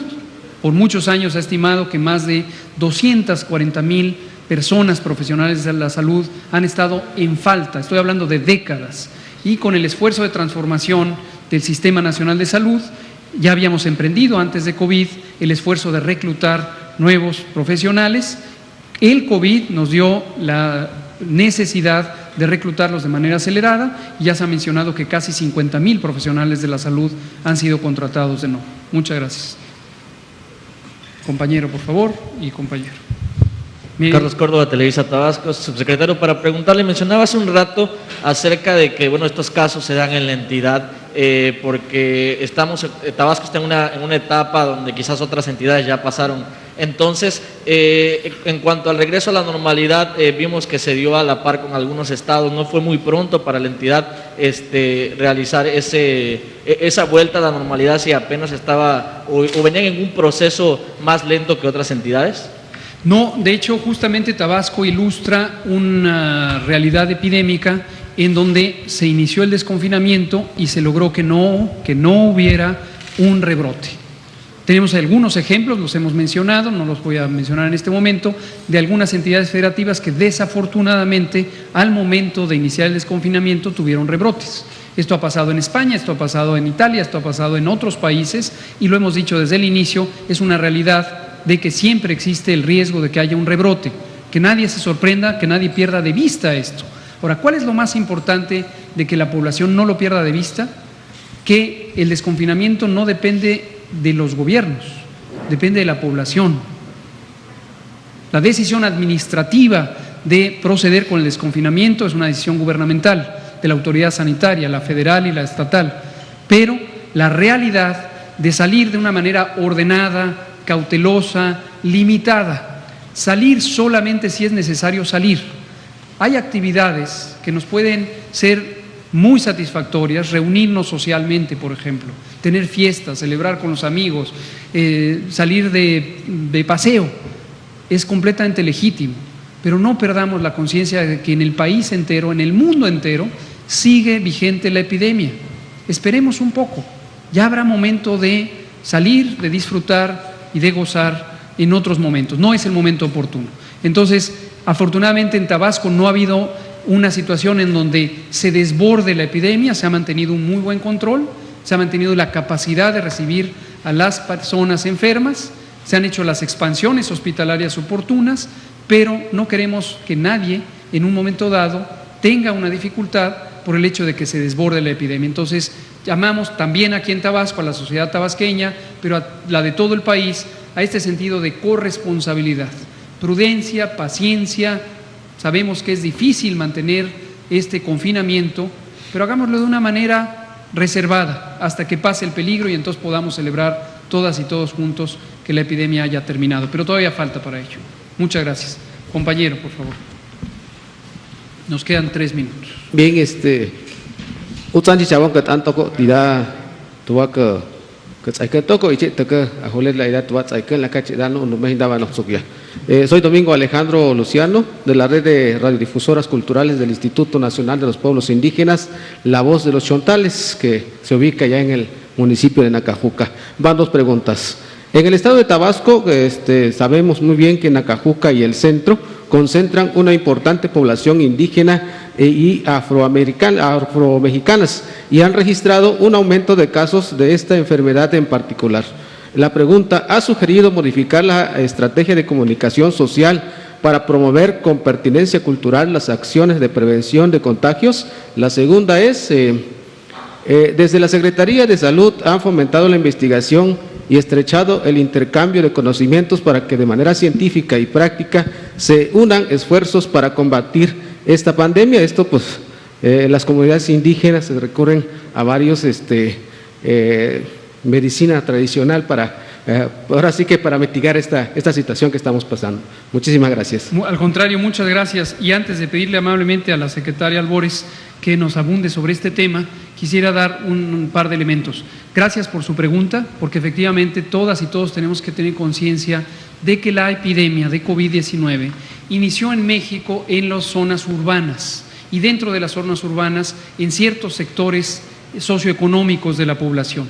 Posteriormente se empezó a desplazar a zonas suburbanas con importantes carencias de servicios públicos y de servicios sociales, y posteriormente se ha desplazado a zonas rurales. Y dentro de las zonas rurales también zonas donde existen comunidades indígenas. Y esto representa un reto importante, porque como usted bien señala, las comunidades rurales, las comunidades campesinas, las comunidades indígenas, históricamente en México han sido desatendidas. Es notorio, hay evidencia técnica y científica por muchos años que estas comunidades tienen una carencia importante de los servicios gubernamentales y de los servicios sociales necesarios para satisfacer sus derechos humanos y sus derechos sociales, incluido el de la salud. Y eso es muy preocupante.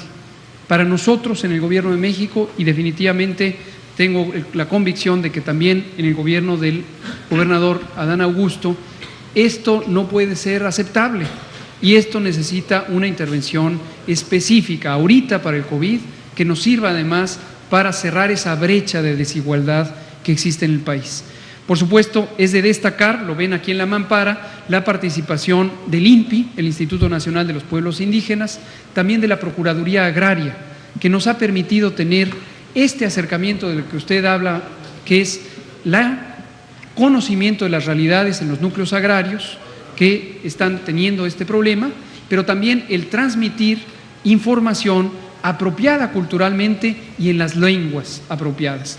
Tenemos desde el inicio nuestros documentos técnicos traducidos a diversas lenguas nacionales, lenguas autóctonas, y estos documentos precisamente los hicimos así, con el apoyo del Instituto Nacional de los Pueblos Indígenas, con el apoyo del Instituto Nacional de Lenguas Indígenas, con el apoyo de la Secretaría de Bienestar, porque estamos conscientes que México es una nación pluricultural.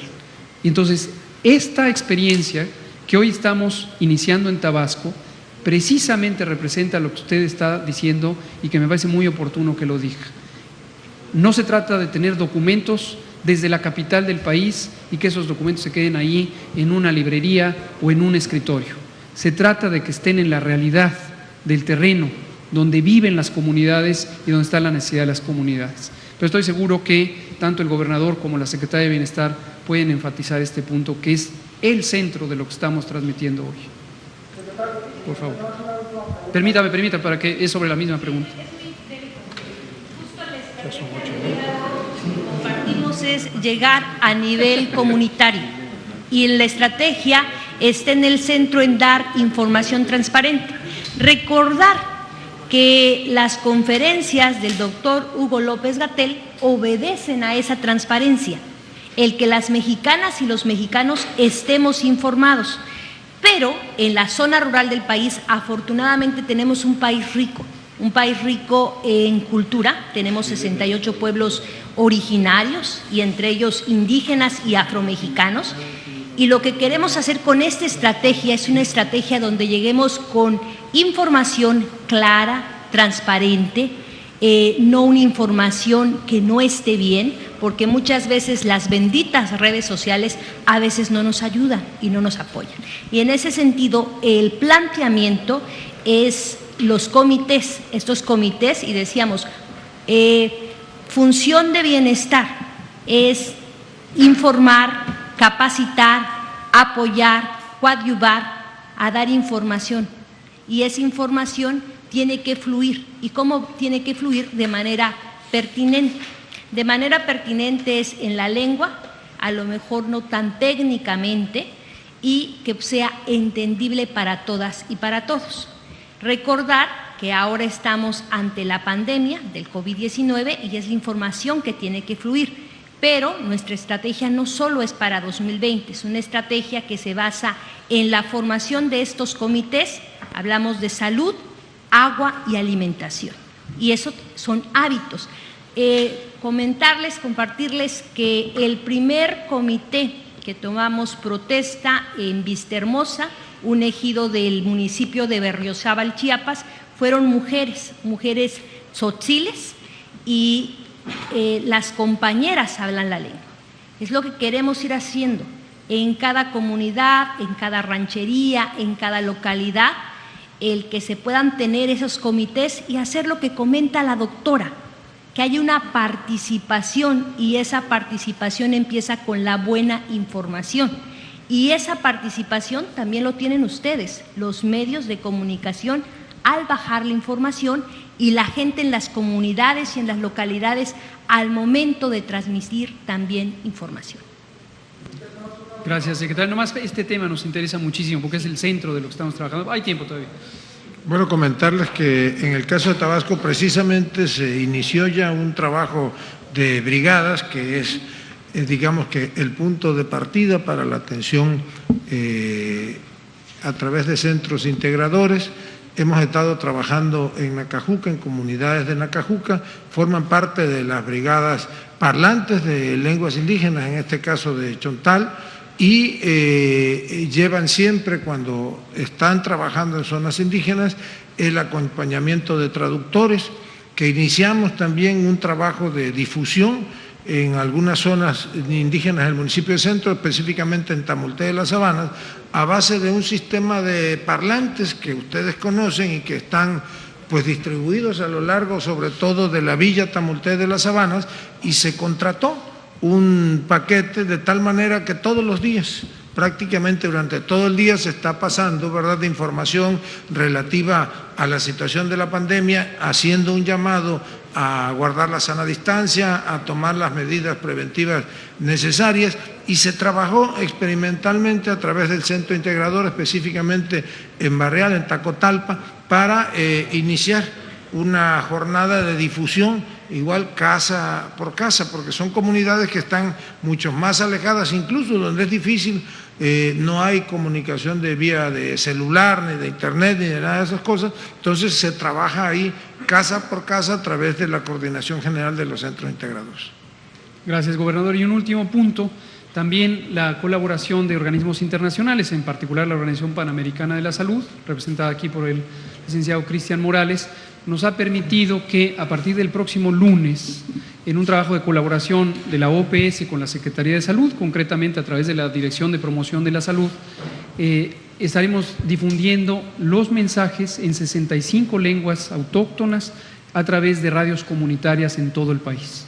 Esto es justo atendiendo a lo que usted señala, y le vuelvo a agradecer por haber puesto el centro de la atención justamente en el centro de lo que nos interesa en esta ocasión. Muchas gracias. Por favor, compañero. Repito mi nombre, Leobardo Marín, del Tabasco y Grupo Cantón. Nada más preguntarle, usted hablaba en una previa entrevista que ha hecho el esfuerzo del gobierno de Tabasco de cumplir con toda la estrategia. Mi pregunta es, ¿qué estrategias que se están aplicando en Tabasco podrían replicarse o las llevaría usted a otros estados? Y también, si finalmente aquí queda ya finiquitado el tema de las diferencias de camas entre usted y el gobernador. Eso yo lo explico. Exactamente. A ver, que el gobernador lo explique. Pues si quieres contesto, ¿no? Exacto. En realidad no hubo diferencia de fondo. Hoy precisamente durante el trabajo de evaluación del sector salud, yo no estaba presente, acompañaba a la secretaria Albores, pues platicaron los equipos técnicos y detectaron que era la información, sobre todo de los hospitales privados, que no subía o no llegaba a tiempo, y entonces eso bajaba el porcentaje de disponibilidad de camas hospitalarias. Al día de hoy ya se hizo el ajuste y seguramente pues habrá a veces un 1%, un 2% a favor de uno u otro, pero pues se va a seguir revisando diariamente la disponibilidad. Así es. No tiene la menor importancia. Sobre estrategias, bueno, sí quiero expresar nuevamente lo que dije hace unos minutos. Estoy muy gratamente impresionado del trabajo del Estado de Tabasco, y lo estamos todos los compañeros del gobierno federal que vinimos a este esfuerzo. Hoy, en el componente específico de salud, visitamos, como ya dije, el Hospital Juan Graham, donde el doctor Narváez y su equipo nos mostraron un talento impresionante, una dedicación, una constancia, un compromiso no solo científico, técnico, sino también moral ante la situación que están trabajando por atender a las personas. Posteriormente fuimos a estas burbujas que ustedes habrán visto. Es un modelo innovador de ingeniería para organizar hospitales temporales o unidades temporales de atención. En otros estados no existen estos diseños arquitectónicos de carpas geodésicas que permiten una gran flexibilidad, y esto puede ser una innovación útil. No es solamente el aspecto físico de las carpas geodésicas, sino la conceptualización de cómo organizar la atención de las personas. Ahí nos impresionó el trabajo que ha hecho también el sector salud de Tabasco. Y cerramos el día y volvemos al aspecto comunitario y volvemos al punto fundamental de lo que implica establecer esta estrategia de acción comunitaria. No se puede actuar por la salud solamente desde los gobiernos, solamente desde las oficinas. Esto nace en la comunidad y vimos en tiempo real la actuación de compañeras y compañeros de campo, epidemiólogas, promotoras de la salud, que están visitando todos los días casa por casa, están interactuando con la población de una manera muy efectiva, haciendo estos barridos territoriales que permiten tempranamente identificar los problemas, identificar a las poblaciones que son vulnerables por sus condiciones ya sea sociales o barreras socioculturales a los servicios de salud, o bien por condiciones biológicas como la diabetes y la hipertensión, la obesidad o la propia edad. Y esta forma tan efectiva de coordinarse creemos que puede ser replicada en otras entidades federativas. No digo que no lo hayan hecho otras entidades federativas, la semana pasada estuvimos en Chiapas, donde está haciendo este esfuerzo, pero siempre existe la oportunidad de hacer estas lecciones aprendidas con las mejores prácticas de un estado y de otro, que al final nos enriquecen a todas y todos. Y el modelo tabasqueño nos parece muy apropiado para ser replicado en otras entidades. Pues muchas gracias, son las 8 de la noche con 40 minutos, hoy nos extendimos un poco más de lo tradicional. Le volvemos a agradecer al gobernador Adán Augusto, a la secretaria Albores por coordinar todo el esfuerzo y a los compañeras y compañeros del gobierno federal que hemos venido. Mañana lo de mañana, anunciar lo de mañana. ¿Es a las 9? Sí, a las 9. A las 9, pero ¿dónde va a ser? Aquí mismo, mañana a las 9 de la mañana tendremos las distintas actividades de diálogo con las presidentas y presidentes municipales y con miembros de la comunidad, precisamente para dejar ya cimentado el arranque de esta acción local comunitaria por la salud, y les esperamos. Gracias. Gracias, gobernador. Muchas gracias, secretario.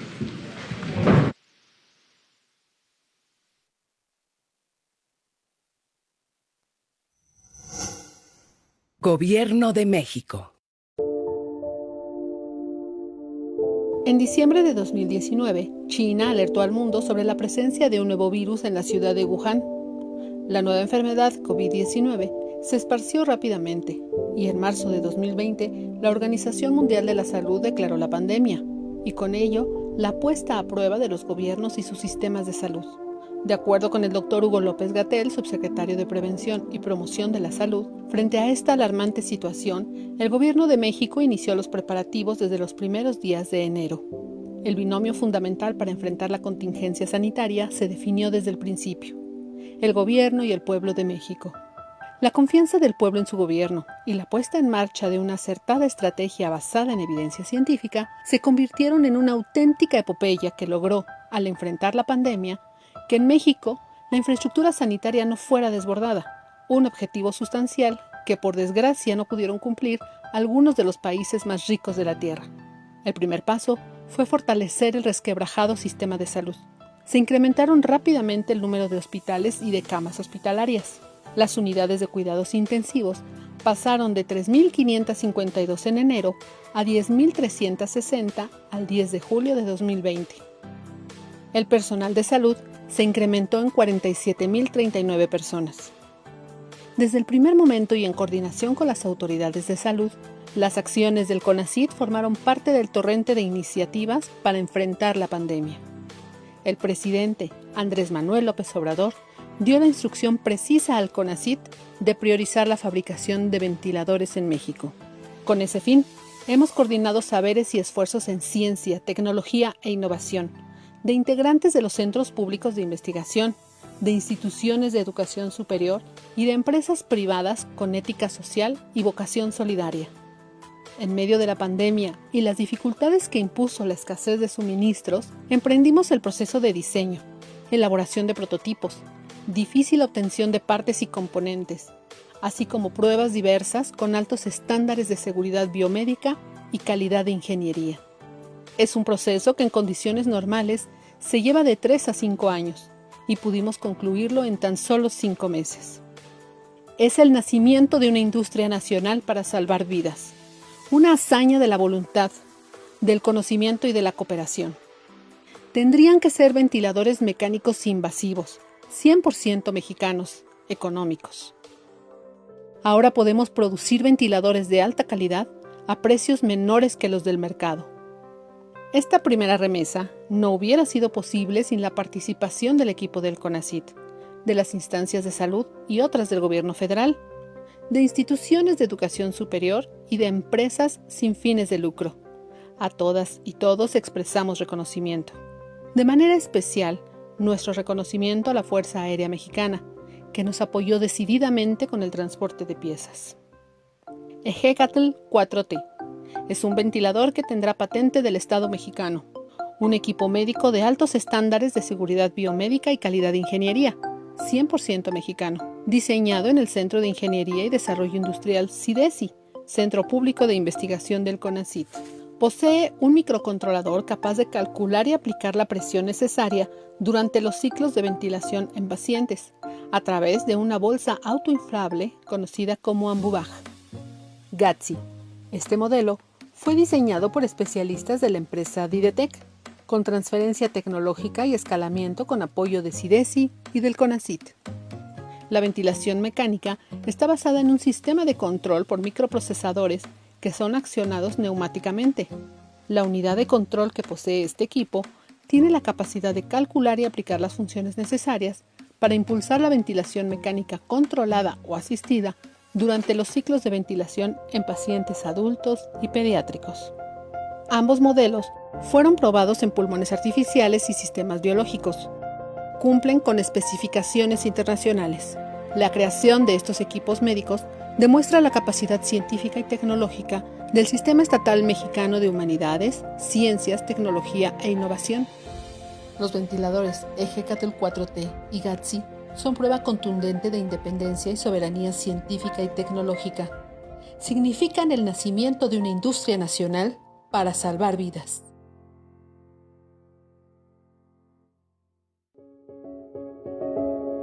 CONACYT, Ciencia por México. Gobierno de México.